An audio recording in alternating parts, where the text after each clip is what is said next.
3, 2, 1, gravando. Boa tarde a todos. Iniciando o mês de julho, a gente tem abrindo a aula com envelhecimento saudável, né? Então, a nossa web aula, vou estar mudando já o layout para vocês para a apresentação. Estou mandando para vocês o formato de apresentação, onde a gente vai estar iniciando. Lembrando que a dinâmica da aula vai ser a seguinte. Primeiro, o professor vai fazer a apresentação. E logo após a apresentação, estamos abertos aos questionamentos, ok? Então, sem muitas mais demoras, chamando aqui para a gente, Ana Maura. Por favor, Ana Maura, senta aqui para começar a sua web aula. Obrigado.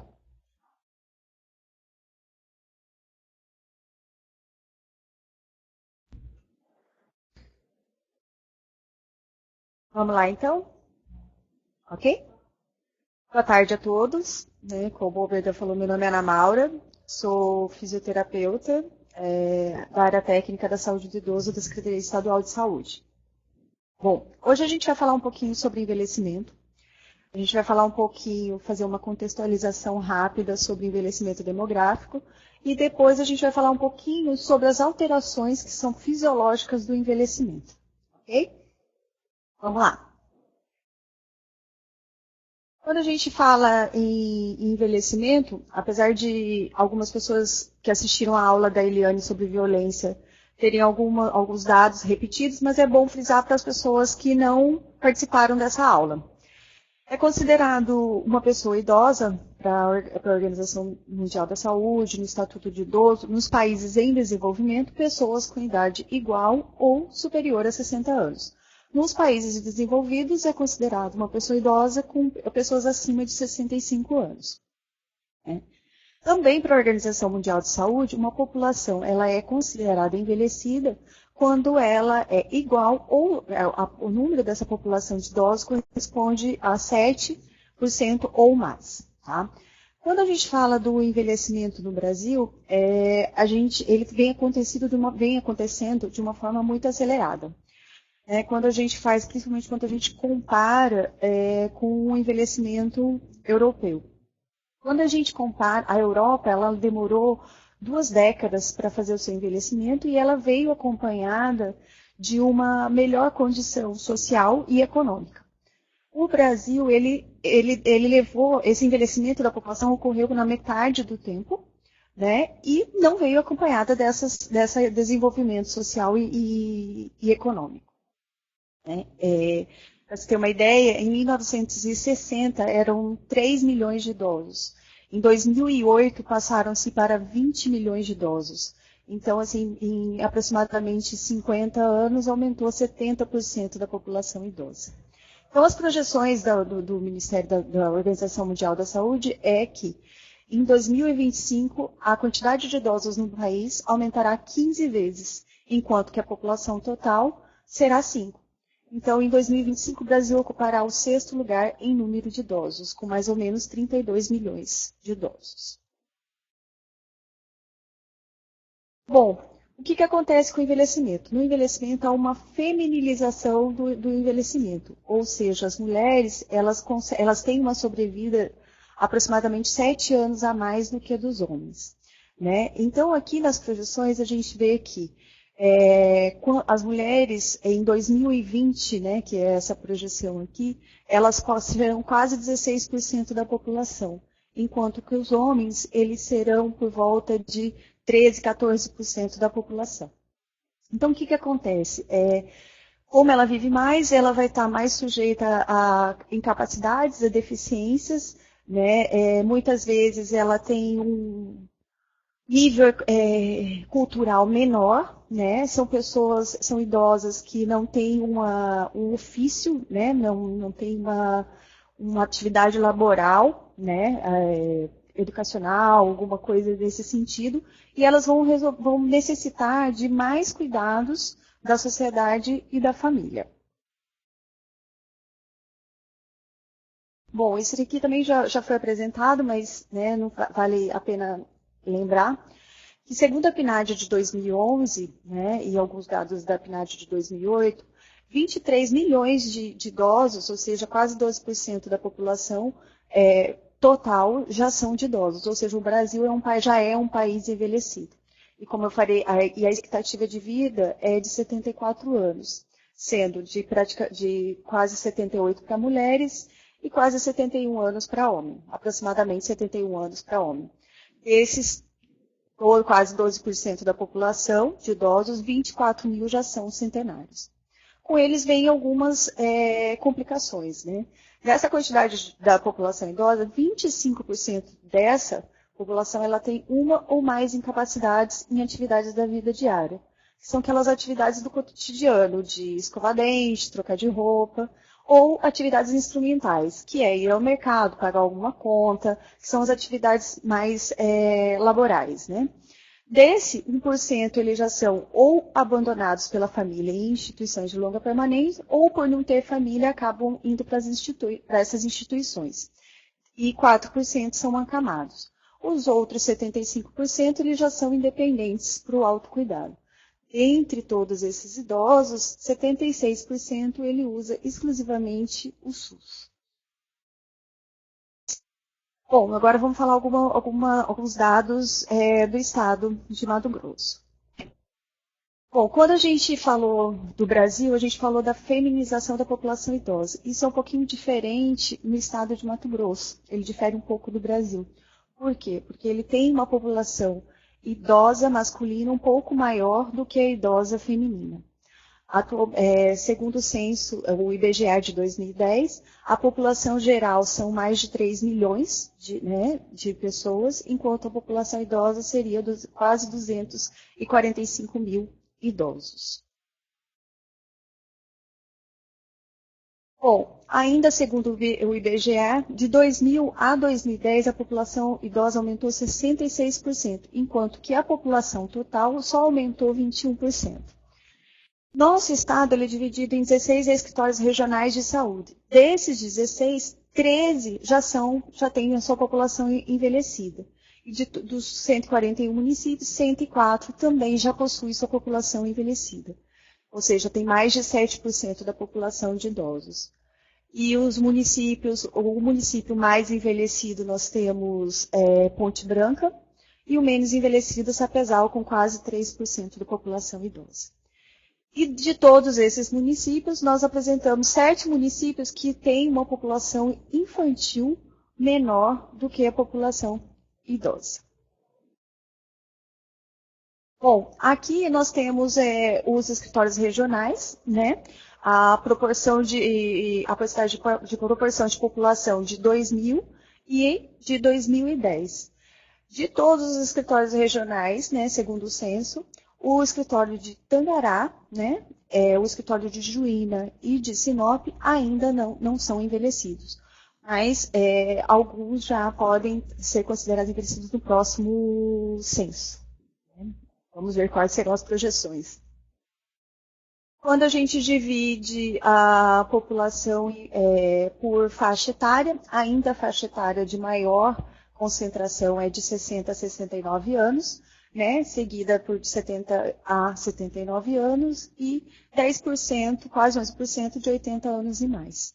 E como a gente já tinha falado, quando dividido por sexo, o masculino corresponde a quase 52% e o feminino 48% da população.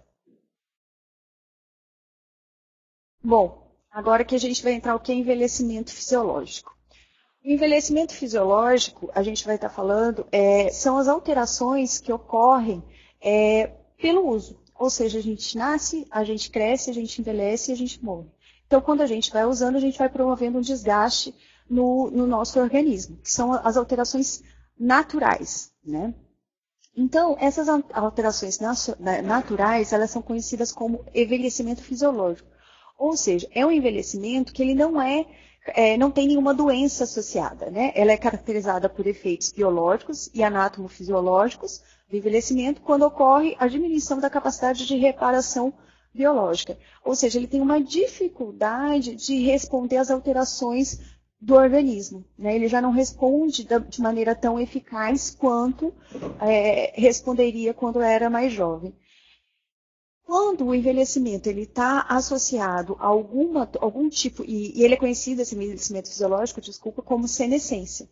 Agora, quando esse envelhecimento ele promove incapacidades associadas a doenças, ele é conhecido como senilidade. Então, a senilidade é um processo que se refere às alterações produzidas por afecções, incluindo debilidade ou deteriorização do corpo ou da mente.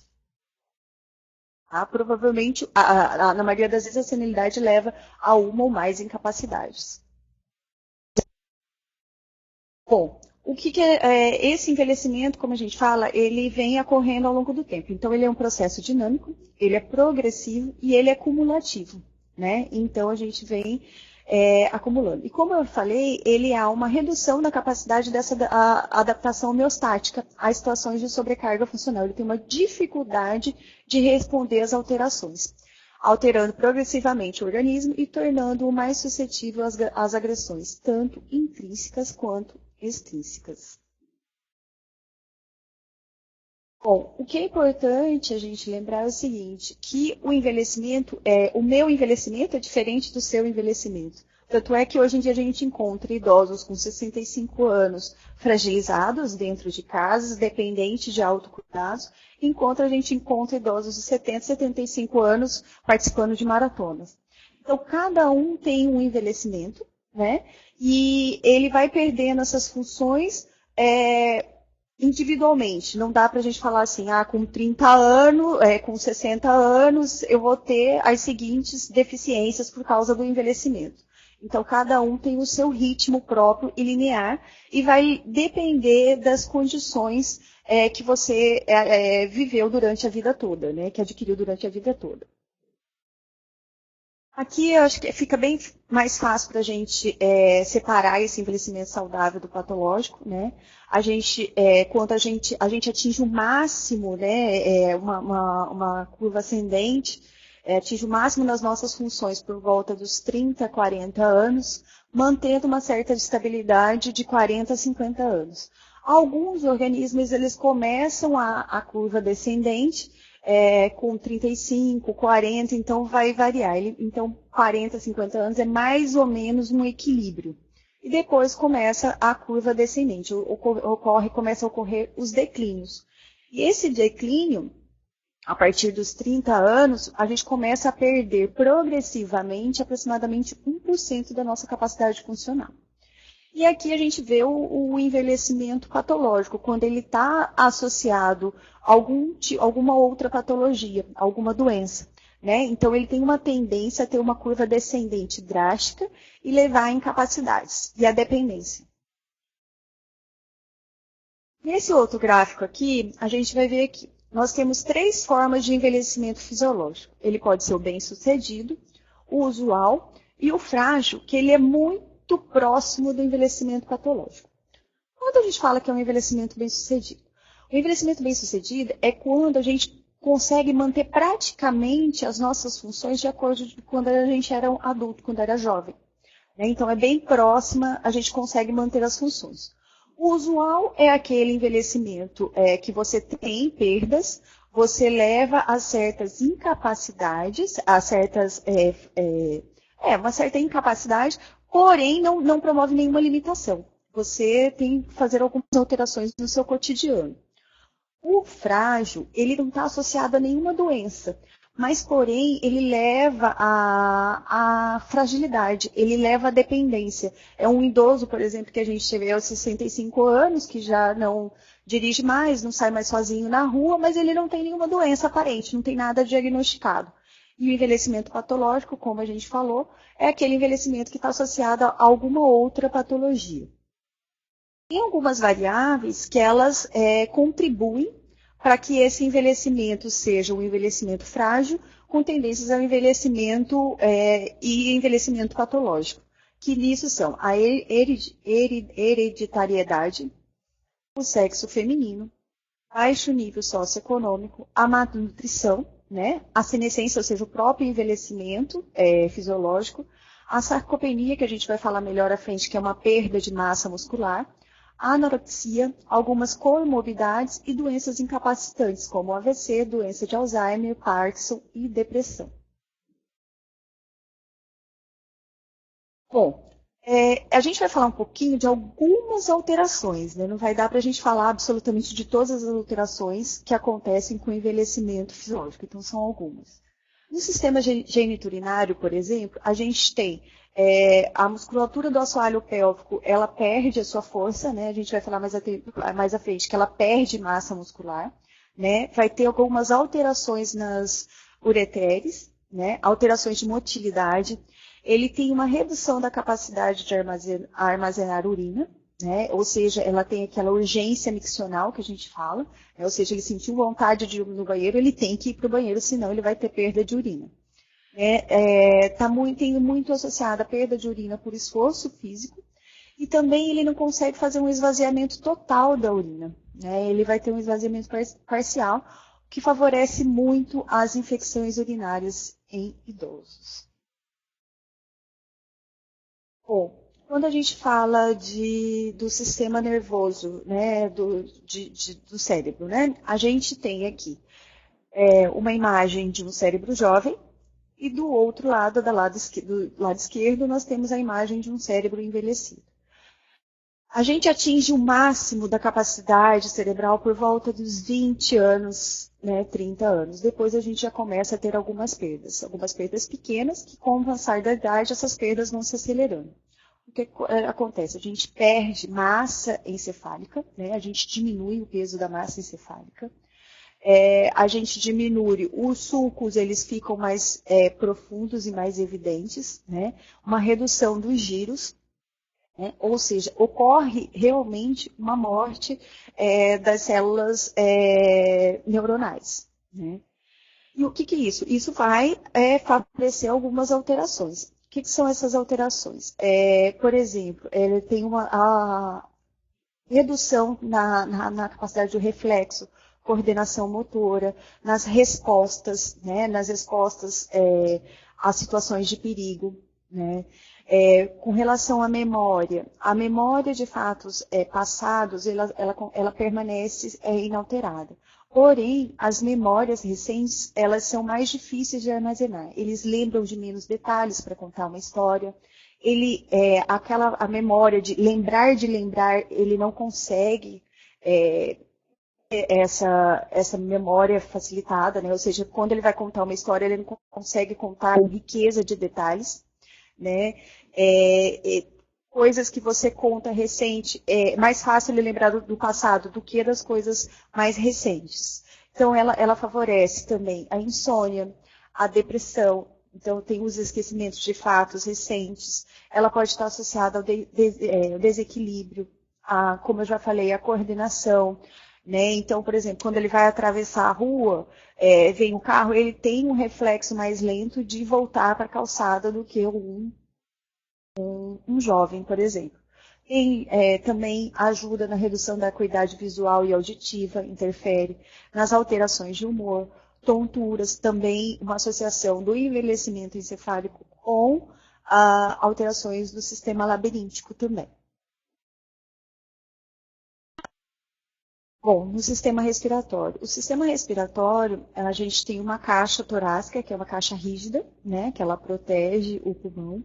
Essa caixa, ela fica mais rígida com o envelhecimento porque ela perde, as articulações elas vão desidratando e ficando mais rígidas. Então, ela perde um pouco a mobilidade, né? Ela ocorre também, muito importante, principalmente no processo da inspiração, são os músculos inspiratórios, né? Ele tem uma redução da força e da massa muscular. A tosse, ela é menos efetiva, né? Então há uma tendência ao acúmulo de secreção, né? Ele tem uma perda da retração elástica do pulmão e a redução das vias aéreas e da elasticidade dos alvéolos. Além disso, ela tem uma tendência a fechar regiões menores, ou seja, é uma região que tinha uma ventilação boa, né? São regiões distantes e menores, ela tem uma tendência a se fechar. Quando a gente fala um pouco do sistema cardiovascular, no sistema cardiovascular há um aumento da resistência dos vasos, ele perde um pouco essa elasticidade, né? Ela tem um aumento da espessura da parede do coração, né? Aqui a gente pode ver, ela tem perda de massa muscular, e a massa muscular que permanece, ela hipertrofia, né? Ela tem uma rigidez das artérias elástica, uma tendência ao aumento da pressão sistólica, né? Uma tendência também ao acúmulo de placas de gordura, aterosclerose, né? E também uma diminuição na resposta aos exercícios. Ou seja, você aumenta a intensidade dos exercícios, ela tem uma tendência maior a mandar informação de que o coração tem que responder com uma frequência cardíaca maior e mais intensa para poder compensar esse esforço físico. E também, nesses casos, também tem uma resposta a uma hipotensão postural, né, muito comum nos idosos, e que ela pode ser piorada com alguns tipos de medicação, principalmente antihipertensivos.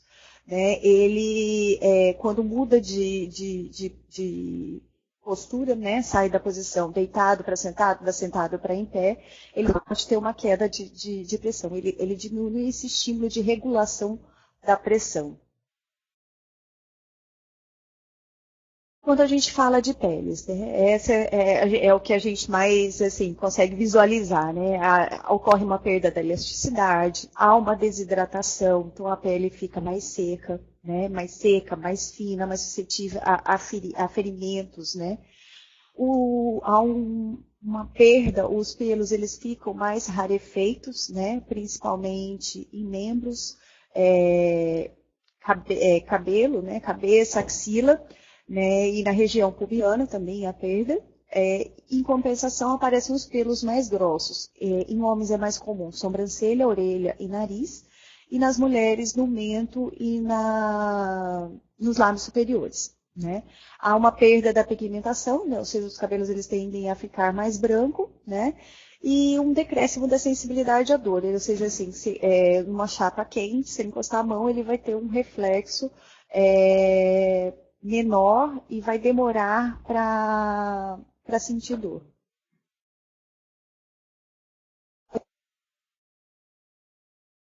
Perdão, ele sentiu uma dor mais forte. Quando a gente fala de visão, né, a visão a gente atinge por volta dos 40, 50 anos, ela começa já a apresentar um decréscimo, né? Ele começa a íris a formar começa a acumular lipídios, né, formando um arco cinzento ao redor, que chama-se de arco senil. Né? A pupila ela começa a apresentar uma certa redução, que é essa dificuldade de enxergar de perto, de identificar formatos, né? Os cílios eles começam a nascer voltados para dentro, podendo provocar uma lesão da córnea. A íris também, ela vai ocorrendo uma despigmentação, ela vai ficando mais para a cor azulada e acinzentada. Ela tem uma tendência à queda palpebral, olho seco, né, a região mais seca da região dos olhos, catarata senil e desenvolve, na maioria das vezes, glaucoma. Né?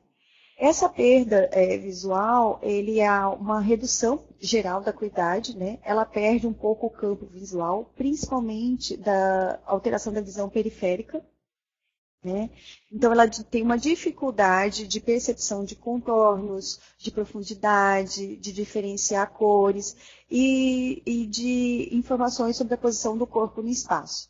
Então, por exemplo, tem algumas... a parte da casa segura nesse momento é muito importante, né? Porque ele não consegue, por exemplo, escadas quando tem diferenças de profundidade, ele não consegue perceber uma escada mais curta, de uma escada mais larga, de uma escada mais alta para uma escada mais baixa, de um degrau mais baixo para um degrau mais alto. Ele tem essa dificuldade de identificar essa profundidade, dificuldade de mudar, de identificar cores também. Quando a gente fala da audição, ela tem uma perda da audição geral, né? Ela, principalmente para sons de alta frequência, né? Então, é uma redução da audibilidade. Ele tem uma tendência a ouvir mais zumbidos, dificuldade de compreensão da fala e a perda da sensibilidade. Então, é muito importante quando a gente estiver conversando com o idoso, ou seja numa consulta, ou seja numa abordagem, de estar olhando para ele, de falar olhando para ele, para que ele possa fazer um pouco de leitura labial, porque ele já não ouve. Né? A gente não precisa ir no ouvido dele e gritar, mas falar pausadamente, lento e olhando no olho dele para que ele possa fazer também uma leitura labial. Bom, quando a gente fala de sistema músculo-esquelético, o sistema músculo-esquelético ele corresponde a 50% do nosso corpo. Né? Ele é muito importante, principalmente no armazenamento de energia. Ele atinge o máximo até os 30 anos, depois já começa a acontecer algumas perdas. A gente tem uma perda muito importante, né, da massa muscular a partir dos 30 anos, que é a perda da força muscular, que ela é denominada de sarcopenia. Ela não é uma doença, é só uma designação que dá para essa perda de massa muscular que acontece com o envelhecimento. Aí, essa perda de massa ela vai sendo substituída, esse músculo ele vai sendo substituído por colágeno e gordura. Então, ele vai perdendo a força. Tá? Outra coisa, tem algumas alterações que acontecem, tanto no sistema por causa da fraqueza muscular, desidratação dos discos, das articulações que a gente vai falar mais à frente. Ele há uma alteração no centro de gravidade. Essa alteração do centro de gravidade, ela favorece, ou é o centro que mantém o equilíbrio. Então, ele fica mais suscetível a quedas. Né? Há uma redução de contração muscular e alterações dos reflexos de proteção na coordenação e no equilíbrio. Bom, o que acontece também? A gente estava falando de músculo, agora a gente vai falar um pouquinho de articulação e ligamentos.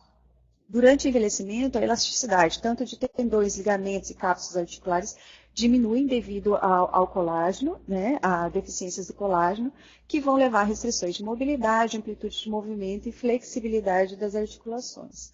Há também uma redução da quantidade de água, então uma desidratação. Né?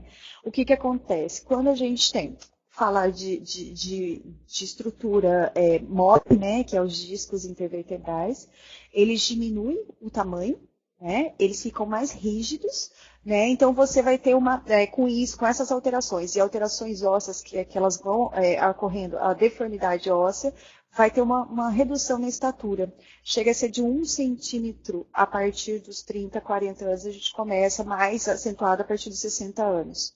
Né? Então, há uma redução da hidratação da cartilagem, que fica mais fina, ela fica com rachaduras e fendas nas superfícies. A redução do líquido, diminuindo a lubrificação das articulações, né? Ou seja, fica mais rígida as articulações. Outra coisa importante que a gente falar é sobre a perda de massa óssea. Né? A gente atinge a massa óssea, ela está em plena ascensão até os 20, 30 anos também. Ou seja, os osteoblastos, eles estão funcionando mais, que é a produção de massa óssea, do que os osteoclastos, que é o responsável pela reabsorção. Então, até os 20 anos ela atinge o máximo, até os 30 ela mantém o equilíbrio, a partir dos 35 anos começa a haver uma perda. O que acontece? Os osteoclastos, que é a reabsorção, ela começa a trabalhar mais do que os osteoblastos, né, que é a parte da produção. E isso é mais também evidente em mulheres por causa da menopausa, porque os osteoblastos, que são os que produzem essa massa óssea, eles têm receptores de estrogênio. Com a menopausa, há uma redução do estrogênio, então a mulher ela perde mais massa óssea do que os homens, devido a esse desequilíbrio hormonal. Tá? Mas e essa perda de massa óssea ela é conhecida como osteopenia, mas você tem que lembrar que ela é diferente da osteoporose. A osteoporose ela é um processo patológico, então ela estaria relacionada ao envelhecimento patológico e não ao envelhecimento fisiológico. Tá? Só que quando a gente altera a massa muscular, né, a gente reduziu massa, ele tem menos força e a estrutura óssea também, ela é menos consistente, menos firme, eles ficam mais suscetíveis a quedas e mais suscetíveis à fratura, que é um dos grandes problemas que a gente tem no envelhecimento, Porque, por exemplo, em fraturas de fêmur, 50% da população idosa que sofre fraturas de fêmur, ela vai a óbito em até 1 ano. Os que não vão a óbito, em grande maioria, eles ficam incapacitados, dependentes do autocuidado, das atividades da vida diária, né? Fica restrito ao leito. Então, isso é muito importante a gente frisar. Bom, então quando a gente fala do geral, né, com relação à estrutura músculo-esquelética, nós temos uma redução da massa óssea, né, uma redução de cartilagem nas articulações, ou seja, as cartilagens elas ficam mais rígidas, né? Há algumas alterações posturais, alterações do padrão da marcha, que eu vou mostrar na próxima figura que vai ficar melhor. Redução da massa muscular, redução da força muscular, redução da flexibilidade e redução da velocidade dos movimentos. O que a gente precisa lembrar que lá atrás a gente não falou do envelhecimento bem-sucedido. A gente pode retardar os efeitos desse envelhecimento, tendo um estilo de vida saudável, atividade física, né, saindo do sedentarismo, né? Ou seja, o envelhecimento ele é uma poupança. O que a gente consegue adquirir de hábitos saudáveis durante toda a vida, a gente vai ter um envelhecimento saudável sem muitas incapacidades e limitações. Aqui que eu queria falar um pouco das alterações que a gente ocorre. Né? Há um acúmulo maior nos idosos de gordura abdominal nos homens. Em mulheres, esse acúmulo ocorre mais na região glútea e nos quadris, né? Então, os homens ele é conhecido como formato de maçã e as mulheres em formato de pera. O que acontece? Há um aumento do diâmetro antero-posterior, né? Se a gente comparar a idade adulta com o idoso, né? Com uma pessoa acima de 65 anos. Né, ocorre uma anteriorização da cabeça, né, ou seja, a cabeça aqui ela está mais alinhada, aqui ela ocorre uma anteriorização, por causa uma retroversão do quadril, e a base, ela fica, a distância entre os pés, ela precisa ficar mais alargada, ou seja, ele alterou o centro de gravidade, então ele foi preciso alterar a estrutura, para ele poder manter o equilíbrio. Essas alterações, elas vão facilitar, né, esses idosos eles vão ficar mais suscetíveis a quedas e, consequentemente, a fratura. E quanto mais idoso, mais essas alterações vão se tornando evidentes. E aqui ocorre, inclusive, né, a redução da estatura, que é 1 centímetro a cada ano. Né? Bom, a gente está chegando ao final. O que eu queria dizer é o seguinte, que essas alterações, por que é importante a gente saber? A gente precisa intervir nessas alterações para que os idosos eles tenham uma vida saudável durante uma maior parte do tempo, que eles tenham um convívio na sociedade, né? Que eles estejam mais ativos. Porque o que acontece? Com o envelhecimento patológico, ocorre o maior número de procura de serviços de saúde, né? Eles ficam mais suscetíveis à internação. As internações nessa faixa etária, ela é mais frequente e mais longa, né? E quanto mais longo o período de internação, maior é a incapacidade, né? Ou seja, ele fica mais restrito ao leito, ele demora a sua recuperação, né? Quando a gente falou de todas essas alterações, ele tem uma dificuldade de reagir a ações externas, por exemplo, né? Então, a gente... Outra coisa também importante, nas abordagens que a gente faz aos idosos, né, principalmente na hora de falar, né, a gente viu que, por causa do envelhecimento cerebral, ele tem dificuldade de lembrar de coisas recentes, né, então ele fala assim, dona Antônia está brincando comigo, eu falei para ela na consulta passada que ela precisava tomar o remédio de 12 em 12 horas, ela esqueceu. Provavelmente ela esqueceu. né? Ela não se lembrou, ela só lembrou de parte da sua recomendação. Então, a cada consulta, a cada abordagem, é ideal que se repitam todas as informações para que ele consiga tentar armazenar. Uma coisa importante que a gente fala assim, o idoso é esquecido. A gente tem que avaliar um pouco esse esquecimento, né? Para a gente também não estar deixando passar algumas patologias. Por exemplo, ele foi para a sala para pegar um objeto, no meio do caminho, alguma coisa distraiu, ele esqueceu o objeto. Isso não vai atrapalhar ele na vida diária. Ele vai voltar para fazer, daqui a pouco ele vai lembrar de novo o que ele ia fazer.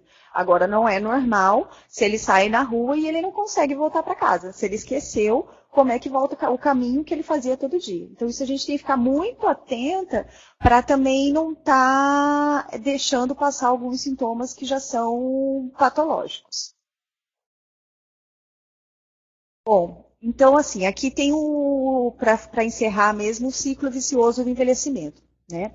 O envelhecimento, que é o envelhecimento fisiológico, associado à inatividade física, ele leva a um descondicionamento, ele leva a uma maior fragilidade da musculatura esquelética, a uma perda do estilo de vida independente, ou seja, você depende mais das pessoas, você já não consegue fazer sozinho, você já não consegue ir no banco pagar uma conta, você vai ficando mais restrito ao leito, mais restrito ao lar, você não interage com outras pessoas, começa a aumentar o déficit cognitivo, né? Porque você não conversa mais, você já não vai na esquina comprar o jornal, ou seja, já deixa de ler, já deixa de trabalhar mais o sistema nervoso central, né? Aí você fica com menor motivação, menor autoestima, né? Que a gente viu que o idoso já tem uma tendência à depressão, se ele está mais em casa, já está mais isolado, ele tem a tendência de desenvolver uma depressão, ansiedade e depressão,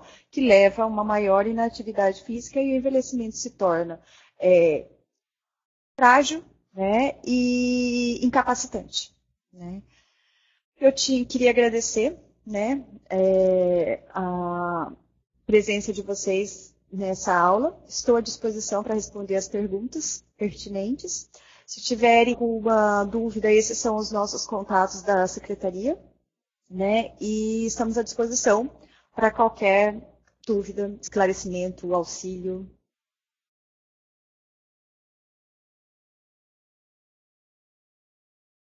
Bom, Ana, muito obrigado. Acho que foi uma aula bem interessante.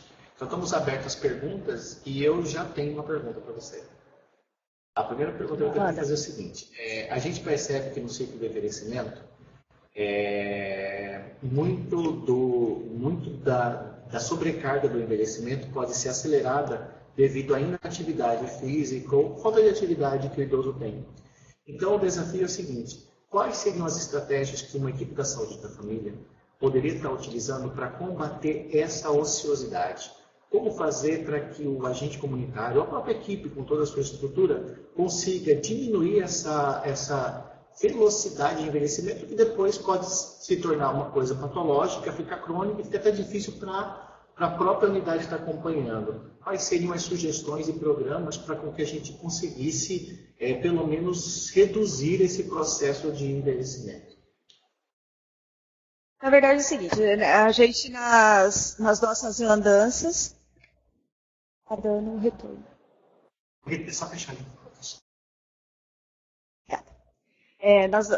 A gente fez, agora em julho a gente termina de fazer uma visita dos 16 escritórios regionais de saúde e a gente encontra muitas ações que são voltadas justamente para isso. O que a gente precisa lembrar, é importante, que a gente não tem que pensar nisso só depois que envelheceu, né? A gente tem que estar trabalhando esse estilo de vida saudáveis em todas as faixas etárias. Né, desde crianças, jovens, adolescentes, adultos, até para chegar um envelhecimento saudável, ou seja, para a gente adquirir aquela poupança para ter um envelhecimento saudável. Nas nossas andanças, a gente viu várias ações que já são desenvolvidas pelos municípios, que eu acho que é interessante falar, né, porque aí dá ideia para os municípios que não desenvolvem essas ações passarem a desenvolver.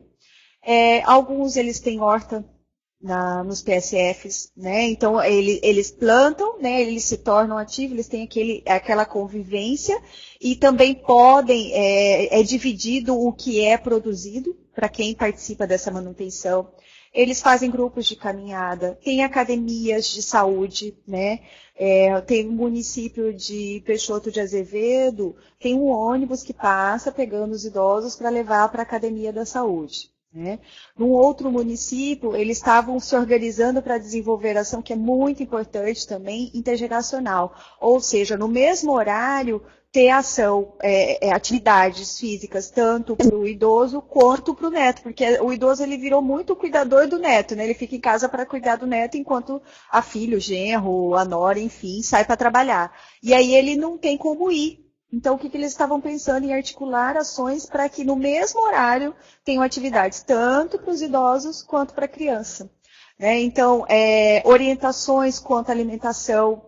Né? Uma coisa que foi falada na semana passada da saúde bucal, observar muito, porque os idosos têm perda dentária, que foi falada pela Noemi muito bem, a adaptação de prótese, isso atrapalha na alimentação, então eles começam a se alimentar de alimentos mais fáceis, os miojos da vida, os macarrões, que não são tão nutritivos, né, mas porém é o que ele consegue, iogurte, né, então assim, bolachas, leite, então assim, tem que ter uma variedade de alimentos, né, de nutrição. Essa parte eu ainda não sei muito, né? Isso vai ficar mais a cargo das nutricionistas, mas tem muito apoio do NASF nesse sentido quanto às orientações nutricionais, as palestras educativas.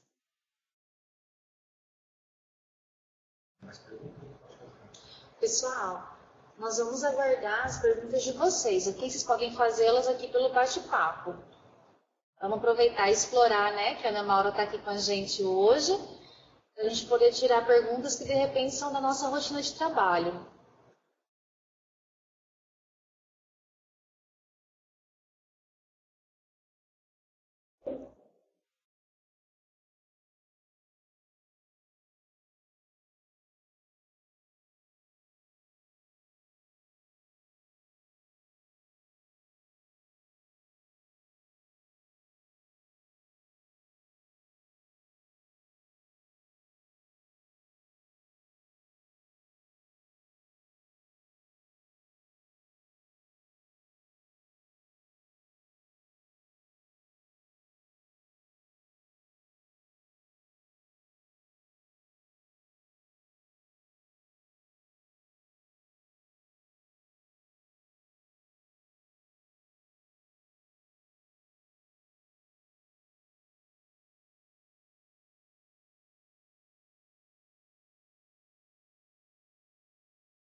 Eu vou, Ana Maura, acho que tem muita gente já saindo, mas outra questão, como você já tinha falado sobre a questão do convívio, que existem programas que estão sendo criados, está me ouvindo bem?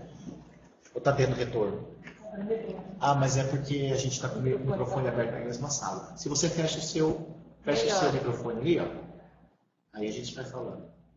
Ok. Gente, só para lembrar que essa web aula está sendo gravada e aí depois as pessoas que perderam vão poder estar assistindo essa web aula, tá bom?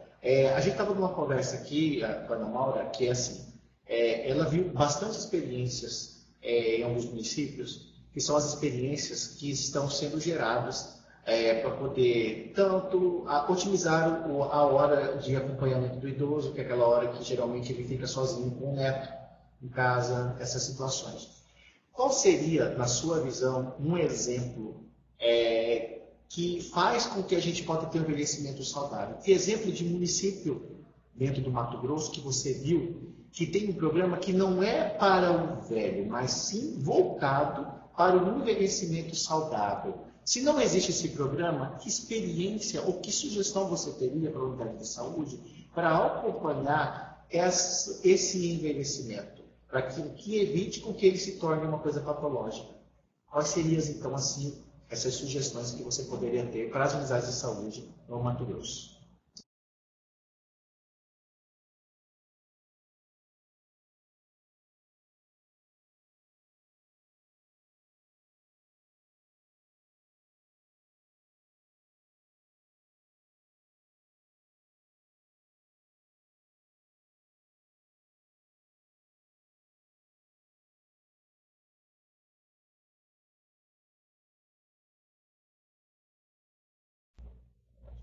Oi, gente, voltei. Era ali em cima, né? Apertei o botão errado aqui, viu? Desculpa aí, galera. É o seguinte, infelizmente, Oberdan, a gente não viu nenhuma experiência assim, que atinja todas as faixas etárias. O que acontece?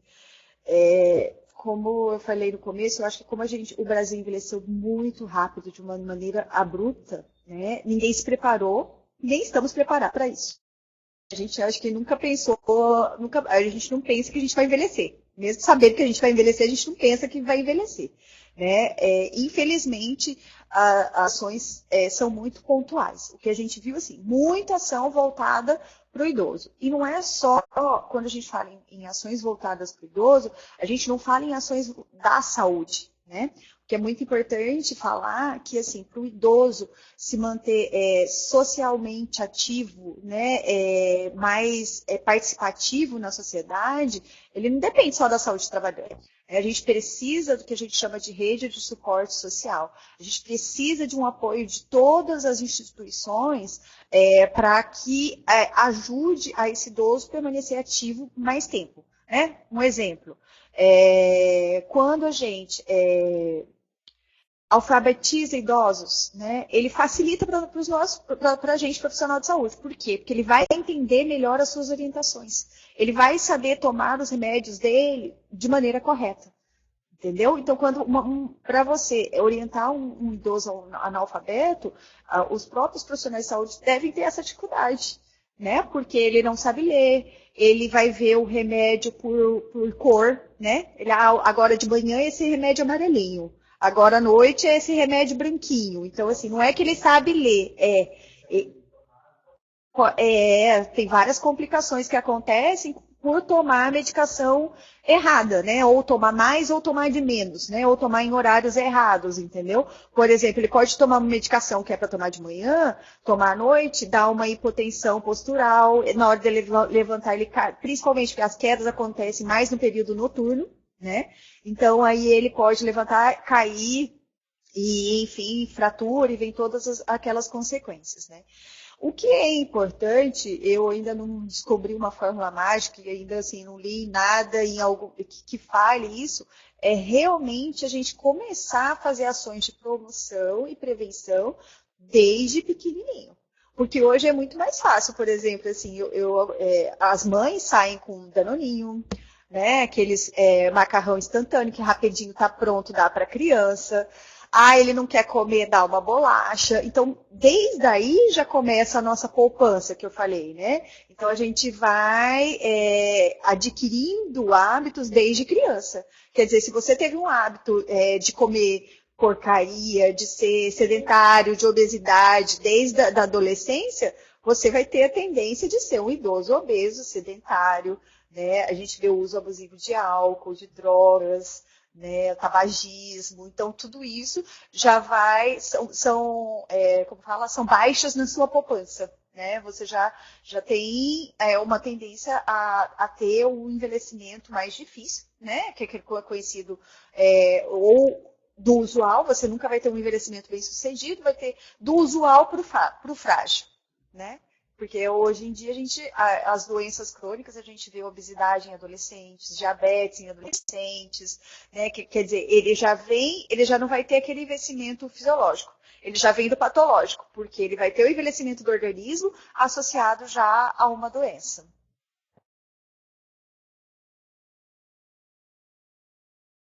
Silenciar, né?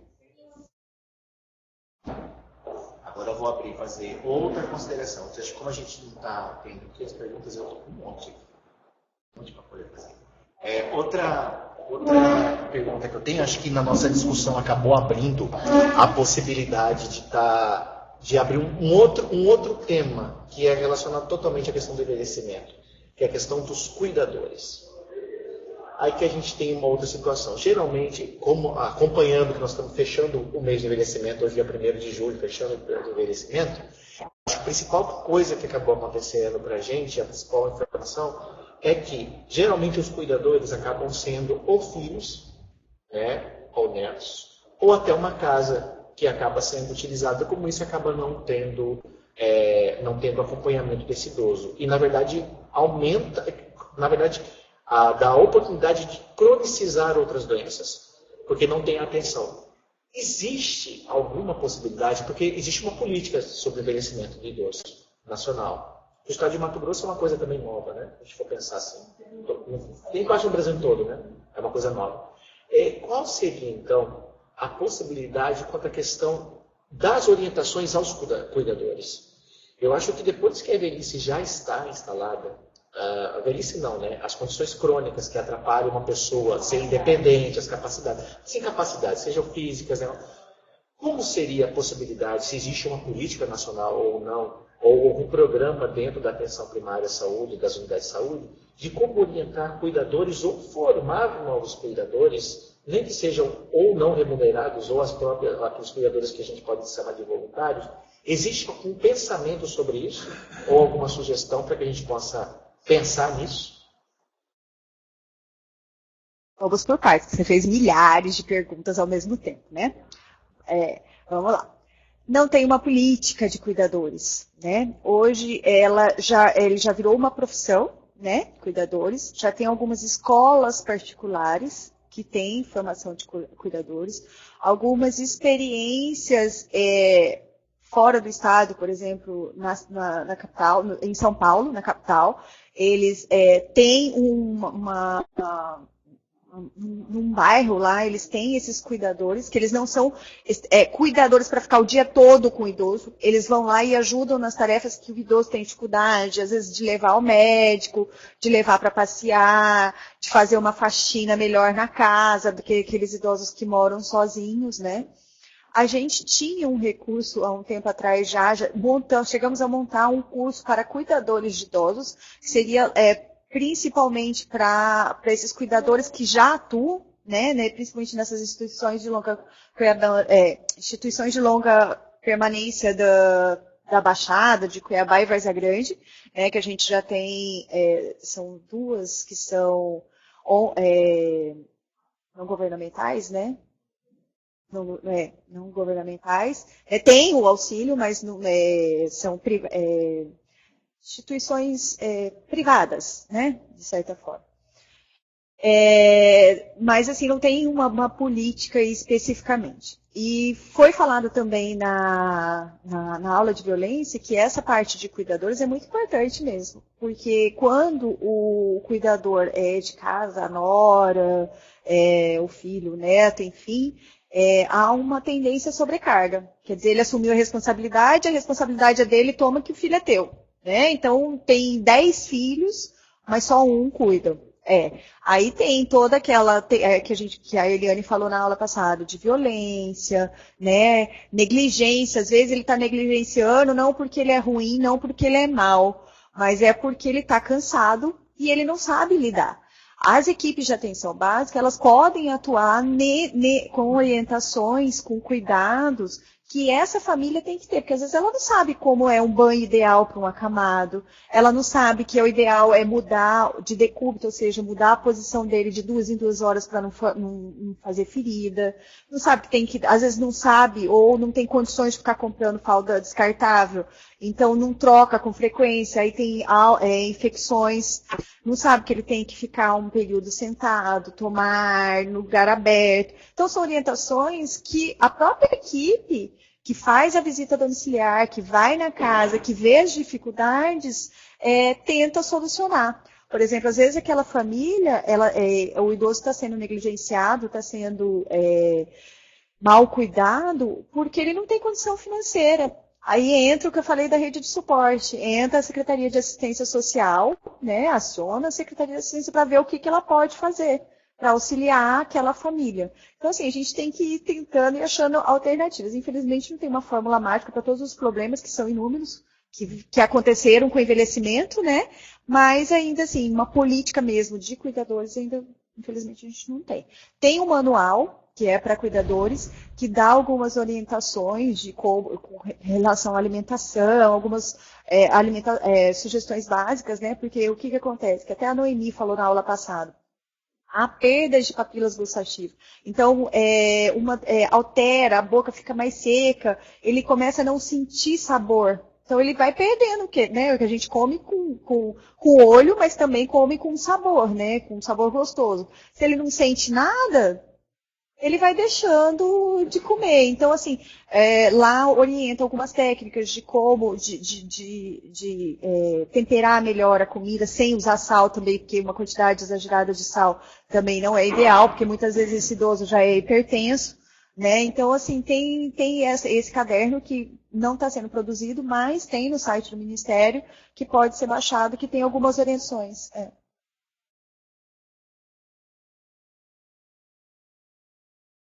Gente, eu estou fazendo as perguntas porque eu estou muito curioso. Eu adoro trabalhar sobre a questão de envelhecimento e já criei de vigilância e já mexi com a questão do mar. Então, eu tenho muita curiosidade. Estou aguardando também a pergunta de vocês, senão a gente vai fazendo bate-papo aqui, Ana. E vamos continuando. Agora, se abriu mais um outro leque, uma outra pergunta que eu tenho para fazer também, que na verdade é mais uma inferência. Eu acho que vai ser mais uma questão da gente estar pensando sobre essa situação.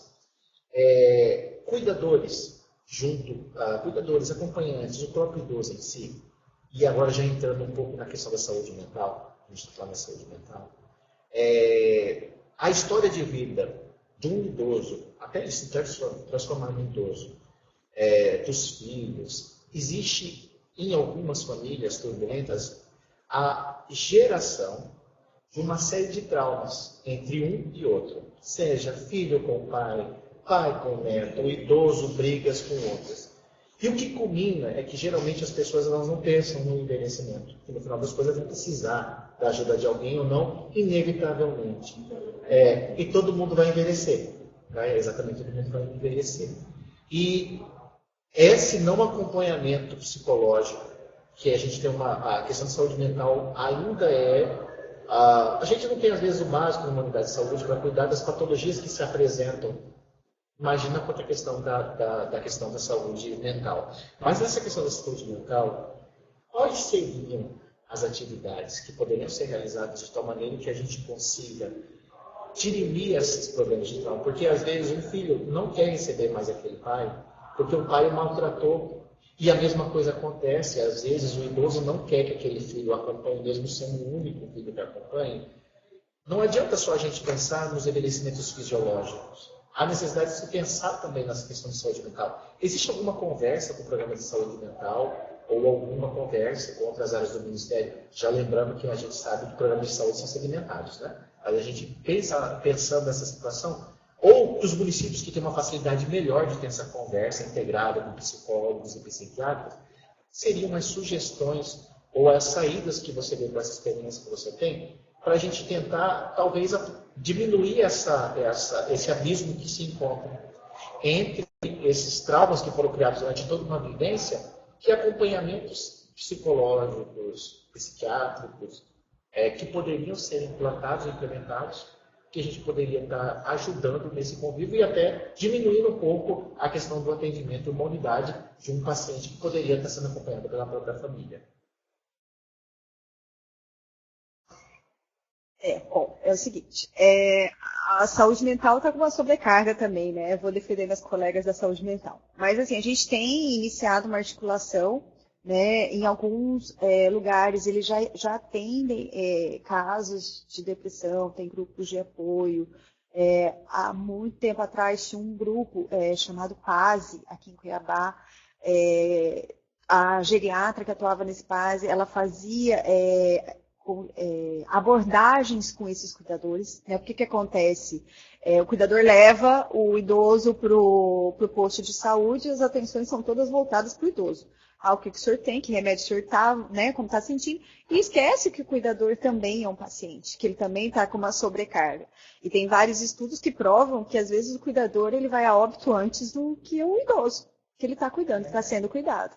Porque ele tem uma sobrecarga muito grande emocional, física muitas vezes, né? Porque às vezes o idoso está acamado, depende 100% dele para comer, para tomar banho, né? Para higienizar, trocar de roupa, então tudo ele. Carregar, colocar na cama, carregar, colocar... Isso vai ocorrendo um desgaste, tanto físico quanto emocional, né? Então, assim, tem vários estudos que mostram que os cuidadores adoecem e muitas vezes, né, entram em depressão e coisa e tal. Não tem um programa também voltado para cuidar? Não. São experiências pontuais.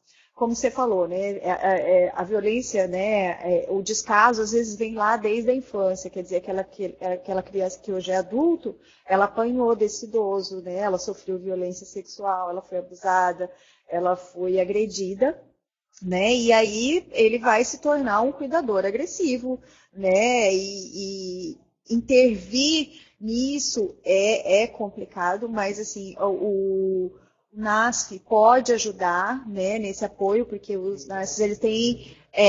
na verdade, assim, para tratar o idoso, a gente não adianta só o médico e o enfermeiro. Precisa do médico, precisa do apoio do enfermeiro, precisa do apoio do psicólogo, do fisioterapeuta, né? Tem que ter uma rede interdisciplinar para poder atuar, né? Porque assim, são vários, vocês viram que são vários os declínios em todos os sistemas. Então, assim, por exemplo, o músculo esquelético, né? Muito do fisioterapeuta e educador físico pode ajudar, assim como a nutrição. Quer dizer, se eu não tiver uma boa nutrição, eu não vou ter uma boa resposta na fisioterapia e nos exercícios físicos, né? Agora, se é um idoso demenciado, que está em surto, também ele não vai evoluir no tratamento fisioterapêutico, por exemplo. Então, assim, não tem como só médico e enfermeiro atuar, não tem como só o fisioterapeuta atuar. Às vezes ele vai precisar de um auxílio de um nutricionista, ele vai precisar conversar com o médico a respeito de medicação, porque a medicação, ela interfere, por exemplo, dependendo do horário que ele passa a medicação, ele fica sonolento, então ele não vai te responder na fisioterapia, você vai dar comandos verbais para ele, e ele vai estar lento, vai estar sonolento. Então tem que haver essa conversa, essa integração, para poder ter um resultado, né? E com relação a essa parte ainda de depressão, de demências, de doenças mentais, a gente ainda tem que articular melhor, estruturar melhor os serviços para ver como que a gente pode atuar. Mas aí as equipes de saúde podem estar buscando o apoio nos CAPs, né? Buscando esse entendimento, essa conversa, né? Aí que entra aquela coisa de rede de suporte, né? O agente, por exemplo, vou dar um exemplo. O agente de saúde, comunitário de saúde, foi lá, visitou aquela família e começou a observar a negligência, né? A Eliane falou muito sobre isso na aula de violência, né? Negligência, né? Aí a equipe de saúde, ela pode intervir. Ela vai lá, ela vê o que está acontecendo, né? Às vezes é só orientação, às vezes precisa do apoio da Secretaria de Assistência Social com relação a regularizar algum benefício que ele tem, não tá conseguindo, né? Então, quer dizer, está passando fome. Às vezes ele, por exemplo, o cuidador ele está em depressão, então ele não está conseguindo ajudar aquele idoso de encaminhar para algum serviço específico, né, nos lugares que tem CAPs, né? Então, assim, tem que haver essa integração, tem que um trabalho de todas as secretarias envolvidas, todos os profissionais para ajudar essa família. Espero que eu tenha respondido. Ainda estou esperando as perguntas. O pessoal acho que está gostando do bate-papo, a gente está batendo papo aqui interessante, está ajudando o povo a conhecer sobre essa matéria tão importante para a prevenção do envelhecimento. Outro item, como você falou que a necessidade de se cuidar, seja do idoso, seja do adolescente, seja de qualquer fase da vida, o ser humano não é mais aquela, apesar de a gente dizer que não é, aquela visão curativa, ainda se praticado muito curativo. Então significa que a gente precisa de uma equipe complexa. Mas praticamente, vamos falar praticamente de ações que poderiam influenciar numa determinada população adstrita a uma unidade de saúde da família. Vamos falar em coisas que são mais factíveis e mais fáceis de serem implantadas, que não dependem tanto de uma equipe multidisciplinar, mas que, ser feito isso, a gente já reduziria. Quanto à questão de atividade física, capacidade funcional é a questão da longevidade. Quais são efeitos quais seriam os programas principais ou iniciativas que alguns municípios podem fazer quanto à questão nessa tríade: alimento, atividade física e atividade de lazer? Eu acho que essa tríade, sendo implantada, seria mais prático e a gente poderia ajudar a resolver determinados problemas. A partir de que idade, quando a gente já está falando do início de envelhecimento, porque muitas coisas podem ser, como você falou, hábito alimentar, que a pessoa tem um hábito ruim. Então, se ela tem um hábito ruim, quando identificar esse hábito ruim, vai estabelecer um programa. A questão de a pessoa sedentária demais. Aonde os agentes comunitários identificam essa família, como fazer para que essa família adira ao programa? E vai fazer essa questão. Lembrando essa tríade, então, pensando nessa tríade, que é alimentação saudável, atividade física e lazer. Lazer que seja uma coisa comunitária em si, como seria praticamente sugestões práticas que a unidade de saúde poderia implementar na sua população adstrita, nas suas famílias adstritas, entre a própria equipe que fica fixa na unidade de saúde. Aí esse é o desafio de sugestões que você tem. Bom, eu vou falar das sugestões e do que a gente vê por aí. Né? Uma que eu falei, que eu achei muito interessante, é a horta, né? Que é desenvolvida pega a parte do lazer, da sociabilidade, da integração, né? Tem a horta que pode ser feita. Tem essas academias ao ar livre que praticamente todos os municípios de pequeno porte têm, né?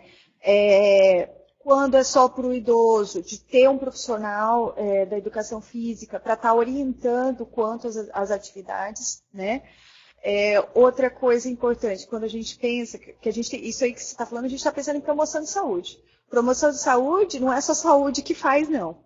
Aí vem Secretaria de Esporte, Lazer, com as atividades voltadas tanto para todas as faixas etárias, né? São parcerias que têm que se desenvolver. Em municípios menores, isso é muito mais simples, né, de se fazer. Quando a gente pega municípios maiores, essa articulação já é um pouco mais complicada. Quando você fala de lazer, Secretaria de Cultura é muito importante, né? Então, assim, quando você fala só do PSF, a gente tem algumas ações de prevenção e algumas de promoção. Quando a gente fala de promoção de saúde, que é a poupança que a gente tem que fazer, a gente vai ter que dar um jeito, é muito mais complexo, é por isso que não se faz, por isso que se faz só o curativo, porque precisa dessas articulações. Você precisa estar articulado com outras instituições para poder fazer promoção de saúde para essa população. Mas voltando para o PSF, vamos pensar no que o PSF pode fazer. Essas atividades, essas caminhadas ao ar livre, né, eles fazem reuniões quanto às orientações nutricionais, do que é o ideal, do que precisa, o que pode ser substituído. Né? Tem muitas palestras que eles fazem, né? Algumas que eles chamam de sala de espera. Que mais que a gente poderia fazer? Desenvolver atividades culturais nos postos de saúde, por que não? Né?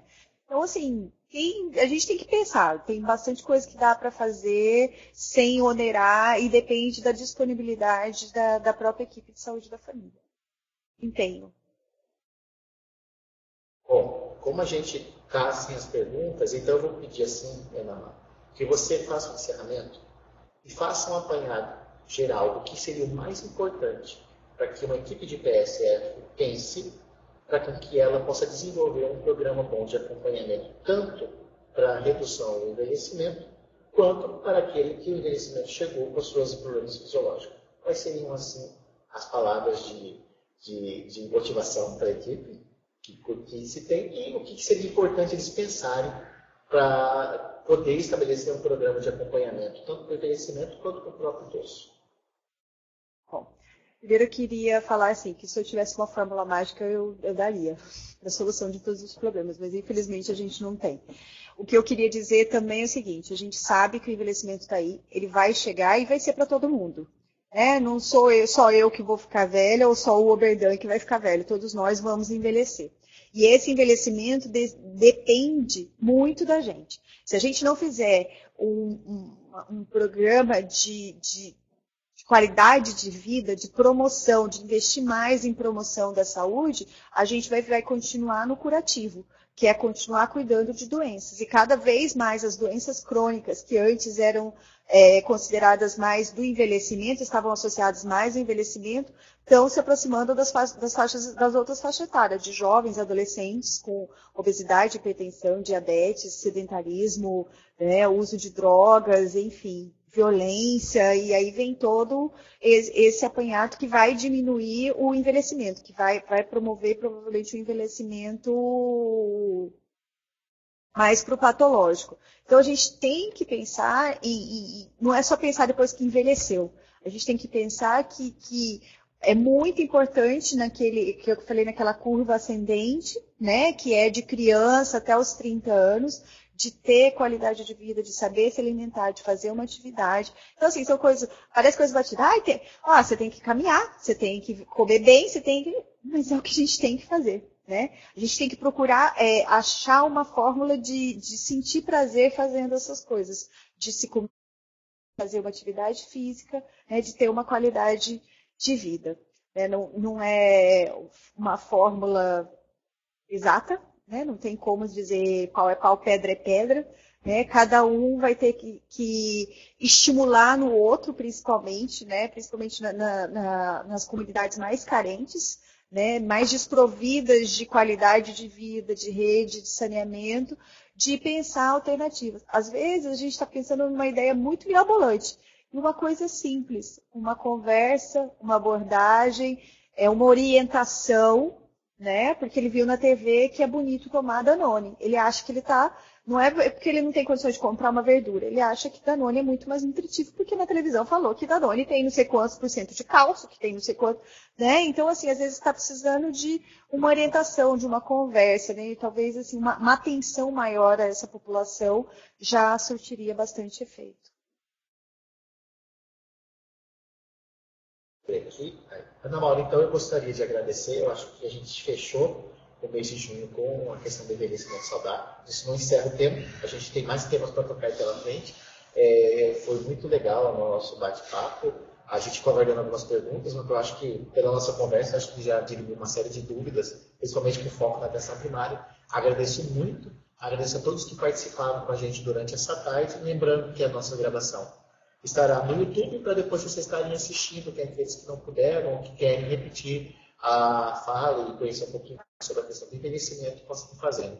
Então, a todos, meu muito obrigado. Obrigado aos moderadores hoje, Márcia, Luiz Arajoso, que ajudaram a gente, mas você está ajudando aí. Agradecendo a todos que participaram, aos municípios que assistiram, e a gente espera você aí no próximo encontro e até a nossa próxima web aula. Tchau, todo mundo.